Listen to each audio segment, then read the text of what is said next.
10 months ago is when I started my SMP. It was a community SMP set up for just interactions and having fun. No PvP, no building, and certainly no custom plugins. It was exactly what I had dreamed of. But things didn't all go that smoothly. See, I knew nothing about SMPs, nothing about Discord, and certainly nothing about building and managing a team. I had to start from absolute zero. So if you're an SMP owner too, or even just an average Minecraft player, I really hope that I can make your journey just a little easier than mine. So, a mistake I see a lot of people make, and I mean a lot, like nearly every hour, is they seem to base their SMP entirely around a plugin. Whether that be if you kill someone, you get better stats, or if your candle goes out, you get sent to the candleless void. What am I reading? Either way, at the end of the day, what will make people stick around won't be the plugin, but the players. For example, swap all the members out of your favorite SMP, and it might not even be enjoyable to play on at all. Also, a lot of the time, the owner will actually end up neglecting the players for the plugins and special events they have planned, spending nearly all their time perfecting those, yet end up with players that barely fit the SMP at all. This is the #1 reason why SMPs die to this day. So don't base your SMP entirely around a custom plugin you just got commissioned, but instead, what players you want in your SMP. Whether this be members who can get past the 2-week Minecraft phase, a simple age limit, or people who just love building. As long as you remember your SMP is the players, you're on the right track. But also, don't get me wrong, plugins can be great, as long as they're not for some selfish pursuit and instead for the benefit of your players. You could literally have an SMP that is just pure vanilla, as long as your players both fit your SMP idea and make it a better place. I know this because I've run a vanilla SMP for almost a year now. So just like me, depending on how many members you want, you're probably going to have to promote it. Now, to get people you actually want to join your SMP, you'll need to convince them that your server is different. Because let's face it, there are thousands of SMPs that are very similar these days. Now, the way I went about promoting my vanilla server gave me a good amount of views, a great community, and actually far too many people that wanted to join. This was all because I focused on one simple thing. I didn't promote the things in the SMP, but the idea of the SMP itself. I mean, heck, even the title of the video was fundamentally an idea. An example of this is, instead of just yelling about how my SMP is going to be the next big thing and how it's different from other SMPs, I showed my audience that it was different. Showing that we acted as a community, showing that we went on adventures together, and showing that this SMP can stay alive. So if I had to give one piece of advice, it would be show the audience. Don't tell them. Now, the application system is actually quite interesting. Someone who wants to join your SMP fills out a form, writes a little bit about themselves, or makes a video. The problem with this is it seems like a great idea, but from personal experience, it almost doesn't work at all. In my SMP, just one of our upcoming 15 members we'll have in our 3rd season came through our many hundreds of applications, and they were an inactive member last time, proving that the application system does a pretty poor job of what we're actually looking for. If someone would fit the SMP and make it more enjoyable for everyone. I found that it was because just reading someone's writing or watching their submission video gave me little insight into who they actually were, how they played the game, and a big one, if they would get along with the current members or not. So we actually ended up doing it a completely different way. We got to know the members that were in our Discord VCs, played in a public server, and looked for content creators that made similar content to us. And what came from it was a group of players that I'd say perfectly fit my server. So player inactivity is obviously a huge problem for all servers, and most definitely the main killer of them too. However, there is actually many things that a server owner can do to help keep their players both engaged and online. So let's begin. Everyone should be equal.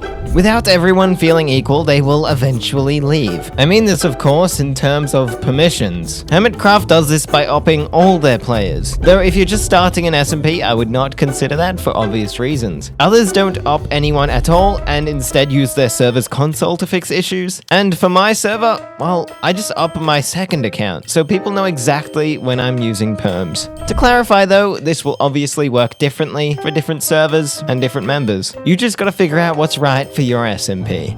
Which brings me to another point: cheating. Anything like spawning in items, X-raying, or flying around the SMP ultimately degrades the entire world that everyone plays in. This will leave players feeling both annoyed and empty since someone else in the SMP can instantly get items, yet they have to grind for potential hours to get theirs. So please take my advice on this and be highly strict on cheating players, and don't abuse your perms. Let members decide. By letting your members decide on changes to your SMP, you both show that you value their opinion and that you're ultimately running this SMP for them. This is a great way to get your players to stick around and almost certainly improve your SMP for everyone. I personally like to use polls for this because that works for my SMP, but feel free to use something that fits your SMP better. Heavily encourage having a plan. A player with a plan is one that wants to log back onto the server and finish it, whether that's a build, a video, or a goal. They are also ultimately the ones that keep your server above 0 members online. Either way, it makes the player's experience far more enjoyable and helps keep your SMP alive. In my eyes, it's a win-win. However, this does mean that you should also have boundaries in place. For example, I heavily discourage using schematics, copying builds, and ultimately make sure players plan a project that isn't too ambitious for them. Make sure members can interact. This is a crucial one to make sure your SMP doesn't turn into a single-player world with a load of players spread around. This can happen through many means: playstyle, world size, even the seed. In Season 2 of my SMP, there was practically a mountain range at spawn, which seemed cool at the time, but acted as a huge dividing range between all our bases. This meant that the players couldn't interact as easily, and therefore didn't want to log on as much. Despite this, of course, it does not mean you should all live in the same base, or even 50 blocks apart. Events aren't all good. Just like plugins, events can be a great way to keep your members satisfied. But also, like plugins, events can make your SMP feel gimmicky. The constant weekly or monthly events that small SMPs seem to like can tire out your members, eventually leading to just a couple of them turning up every week, and then none. That event system is kinda useless. The way I go about it is having both long-term and short-term events. Members either make these or help determine what the events will be. Everyone's happy. Member count and season length matters. So the ideal number of members in any SMP varies. It could be anywhere between 8 and 50 at the extremes. However, I've found for a community/building SMP like my own, around 12 to 25 works really well and would suit most SMPs. Any more or less, then you'll find yourself either struggling to keep up to date with all the members, or there won't be enough online at any given time. For season length, however, I like to let it be decided by the players, and this really works well because it usually ends at the time when they've finished their projects or are ready for a new beginning. Don't invite members just to keep the active player base alive. Like I said previously, since your SMP is its players, adding any old member to boost the activity can degrade your SMP quickly. These players are more likely to cheat, annoy other members, or just have a different play style in general. And so sometimes ending a dying season is a much better idea than keeping a struggling one alive. However, if you do find a player that would fit your SMP particularly well, then I would highly recommend adding them before the halfway point of your season, because no one really likes joining an SMP to be totally outgeared by everyone in every way. This can lead to that great member you found not even wanting to play.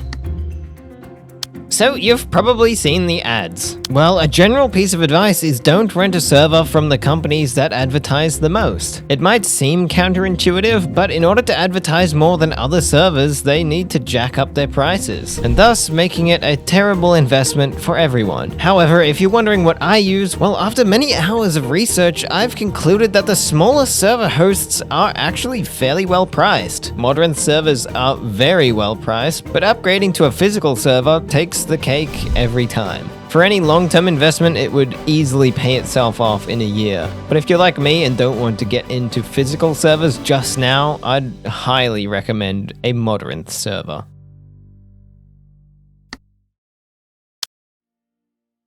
If I had to boil down everything I've learnt so far into one sentence, it would be, if it doesn't improve your SMP, then it shouldn't be there. And that goes for pretty much everything, including members, and it's something I implement more and more every season. But if you truly want a successful SMP, you still need to do tons of research into the type you want to start. You can even expand on my ideas. I don't run the perfect SMP, however, to me it sure feels pretty close, but to you that could obviously look like anything. So I do hope that I gave you insight in some way or helped you to start your own SMP, and I wish you all the luck on that roller coaster of a journey. If I did help you in some way, I would really appreciate if you subscribed or liked the video. I love making videos, and honestly, the script on this one took far too long. Now, to clear things up, I don't run Better Basics, my SMP, alone. I have a friend that helps me out a ton, a dev that is willing to manage the health of the server, and an entire SMP of members that I can call upon at any time. So really, thank you guys for giving me such a wonderful and easy experience over the past year. Oh, and go check out Drone Sweet Drone for some of the epic music used in this video. And I'll see you next time.